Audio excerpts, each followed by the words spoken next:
Hey guys, I want to review one of my favorite new lenses for the Sony E-mount system. It's the 85mm f1.8 FE lens. Let's get into it. Okay, so recently I got rid of my 24-70 lens, the G Master, and I got this 85mm f1.8 full frame Sony lens, and we're going to review it in a little bit of a different fashion today. We are going to be taking some photos.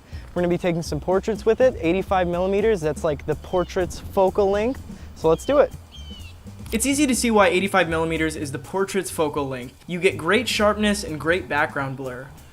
Okay, so right off the bat, this lens looks incredibly sharp. I'm shooting wide open at 1.8. This lens is really sharp as any lens that I've used, and even wide open around the edges. It's so bright out that we are having to completely stop down to 1/4000 to get it wide open. So when you really get close to the subject, you can really isolate that background, get some great out of focus bokeh. You see, we can really isolate that background from the person, the flowers in this example. So I'm using this on a crop censored camera, so we're having to back up quite a bit to get the full body. Now this is a full frame lens and it's probably more suited for a full frame body, but it works really well on the a6500. So this is the budget 85. Sony has two other 85mm lenses.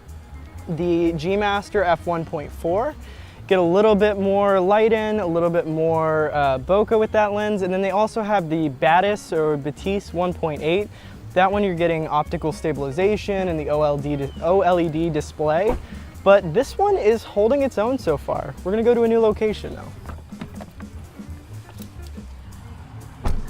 Okay, so we're at location number 2. As I was saying, this is kind of the budget option of the Sony 85mm lenses, but it's become kind of the popular choice by a lot of people just because the performance is pretty similar. A lot of the features you get with the other two lenses are more luxuries than necessities.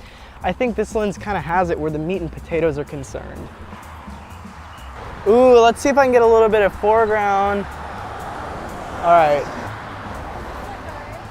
Yeah. Foreground bokeh on this lens looks absolutely marvelous. What else? There's a fork right there. Like it, love it. Were's another look at the sharpness of the lens. We weren't working in ideal situations with bright sunlight, but it still looked really great. Okay, so moving along, we've been in a little bit of the suburbs, so we're gonna move this into Fort Worth.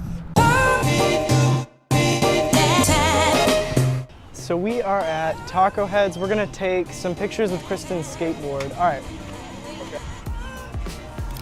Now I'm not extremely well versed on color profiles of lenses, but straight out of the camera, I really like how these images look, how the color tones look. All right, we're gonna eat some tacos now. We've been working long and hard on these photos.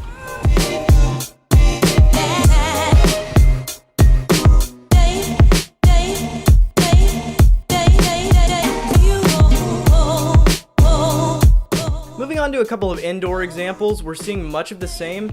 No chromatic aberration, very sharp, great background blur, they're great. Now this lens is also a great choice for video, so let's take a look at how the autofocus works for video. Okay, so we are going to test this lens also for its video capabilities and autofocus, and I think the best way of doing that is taking a little bit of sports video, so I'm going to play some hockey and give Kristen the camera.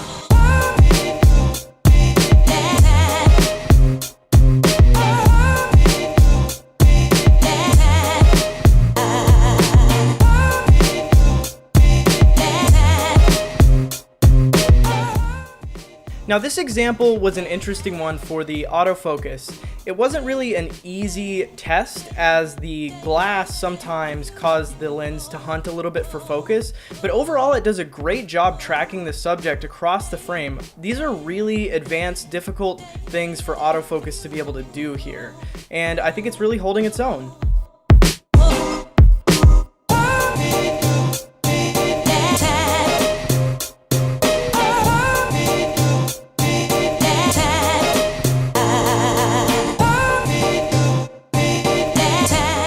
Now moving on to an example in low light, I shot a concert by the band Meech Pango, and I noticed in low light that the lens struggled a little bit more, as you'd expect with the autofocus, but still looked really good. It still was a really good lens to use for low light. That 1.8 really helped. So in conclusion, this lens is an amazing value. I think if you're in the market for an 85, unless you have the luxury of just having unlimited money at your disposal, this is just a great choice, and it's just the ultimate value purchase when it comes to 85mm lenses.